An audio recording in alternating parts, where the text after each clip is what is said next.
AP ఆర్థిక పరిస్థితులపై మరోసారి రాజకీయ వేడి పెరుగుతోంది. ప్రభుత్వ అప్పుల లెక్కలపై గవర్నర్కు ఫిర్యాదు చేశారు శాసనమండలి విపక్ష నేత బొత్స సత్యనారాయణ. గవర్నర్ అబ్దుల్ నజీర్కు లేఖ రాశారు. ప్రభుత్వం ఆర్థిక విషయాల్లో తప్పుడు సమాచారం ఇస్తోందని ఆరోపణలు చేశారు. అప్పులు తగ్గాయని ప్రభుత్వం చెబుతుంటే ఏటా పెరుగుతూనే ఉన్నాయని లేఖలో స్పష్టం చేశారు. 2024-25, 2025-26లో కొత్త అప్పులు తక్కువగా తీసుకున్నామని చెబుతున్న ప్రభుత్వం ప్రజలను తప్పుదారి పట్టించే ప్రయత్నం చేస్తోందని అన్నారు. ప్రభుత్వ ఆర్థిక పారదర్శకతపై సందేహాలు వ్యక్తం చేశారు బొత్స సత్యనారాయణ.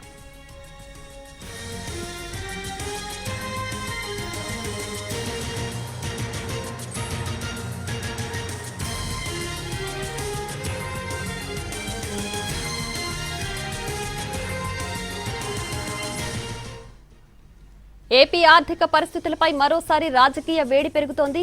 ప్రభుత్వ అప్పుల లెక్కలపై గవర్నర్కు ఫిర్యాదు చేశారు శాసనమండలి విపక్ష నేత బొత్స సత్యనారాయణ. గవర్నర్ అబ్దుల్ నజీర్కు లేఖ రాశారు. ప్రభుత్వం ఆర్థిక విషయాల్లో తప్పుడు సమాచారం ఇస్తోందని ఆరోపణలు చేశారు. అప్పులు తగ్గాయని ప్రభుత్వం చెబుతుంటే ఏటా పెరుగుతూనే ఉన్నాయని లేఖలో స్పష్టం చేశారు. 2024-25, 2025-26లో కొత్త అప్పులు తక్కువగా తీసుకున్నామని చెబుతున్న ప్రభుత్వం ప్రజలను తప్పుదారి పట్టించే ప్రయత్నం చేస్తోందని అన్నారు. ప్రభుత్వ ఆర్థిక పారదర్శకతపై సందేహాలు వ్యక్తం చేశారు బొత్స.